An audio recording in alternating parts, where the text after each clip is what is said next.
assignment din ng dessert department. Kaya naman, sisimulan na namin ngayon itong special Christmas puto. At tutulungan ako ni Ara at ni Mikoy.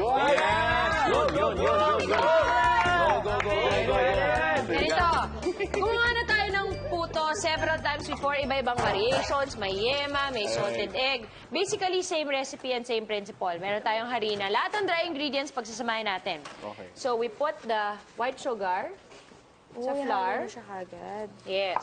First time ko makita ng kung paano gumawa ng Baking puto. powder. Me also. Talaga? Yeah. Okay. At saka salt. Now, May salt pala. in a bowl, in a big bowl, yan. Ito na lang. Combine the water, Tapos mahingan to. Sarap. Oh. egg Yes. whites, and milk. At si Makoy, kailangan ko ng Nang mag-whisk. powers ng braso mo. Ay! Kailangan mo siyang i-whisk at kailangan niya mag-fluff. Okay? Wow, Mikoy, Sige, magpakatuto kaya ka mo dyan. yan. Dali. Para mas masarap ang kain mo, di ba? Magtrabaho ka ng Pinaghirapan. Dahil konti. pinaghirapan. Mas masarap yung Tama. pinaghirapan. Meanwhile, si Ara naman can butter our pans. This is called a spring form pan. Para madali siyang tanggalin. Natatanggal siya. Galing. Para makalet go kagad siya. Ganun. Ay! Yan. Galing. Sino kaya may kailangan nun? Para madaling himulay. Oo nga, kwentuhan niyo naman kami sa mga kailangan? usapang real love. So totoo. ano, Di ba? alam niyo ba kung ano ang love? Oo Ano naman. ba ang real love para sa inyo? Ito yung Walang respeto. simula. Ang hirap naman ito. Ano, Ara? Hindi wala akong baon. Ikaw nga, what is love? What is love? What is love? Hirap explain. Love is a Ah. commitment. Commitment. True though. Love, yun na lang. Sumasagot. Actually, yung... Love is a commitment towards imperfect people Wow! that seeks their highest good and often requires sacrifice.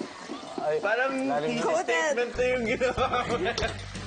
Okay, Mikoy. Alright, now, we combine our dry ingredients and the wet ingredients. Ang purpose ng egg whites at ng pag-whisk is to incorporate air.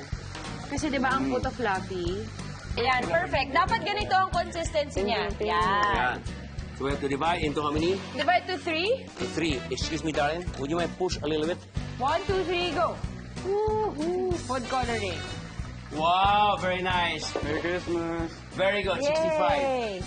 Grabe. Wow. 65, chef. At least very good. Parang nakakatakam lalo yung kulay. Sabi yun niya. sa atin. Sa atin malapit na. Malapit na. Ito once again, other side. Yeah. Pag nag-brown, dinikotin ulit natin kabila. There. Okay. Ngayon, pag nilagay natin to sa ating springform pan, make sure to cover it with foil. Dahil sa steam, magde-drip yung tubig. Ayan o, see? Para walang okay, ganyang okay. mangyari. Para Para hindi mabasa. protected siya. Wow! Alam mo, napakasarap gumawa ng photo with a lot of color, lalo mo Pasko, di ba? Yeah. Sa mga kids, Paghalo. pwedeng maliliit, pwedeng malalaki, pwedeng parang cake. Or red.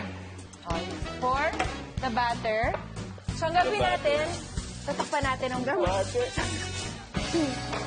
Okay, ito ipa-foil din natin. Yes. Do we put the green? Yung green, sige.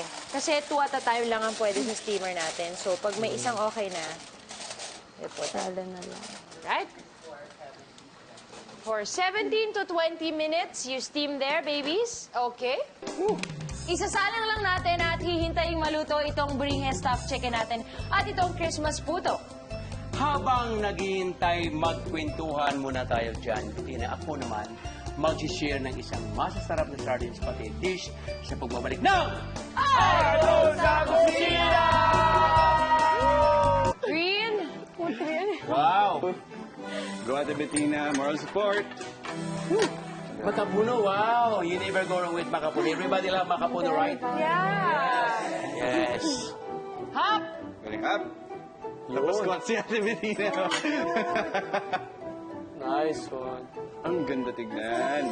Kaya syempre kasi Pasko, di ba? Wow! Tumutulog sa sarap.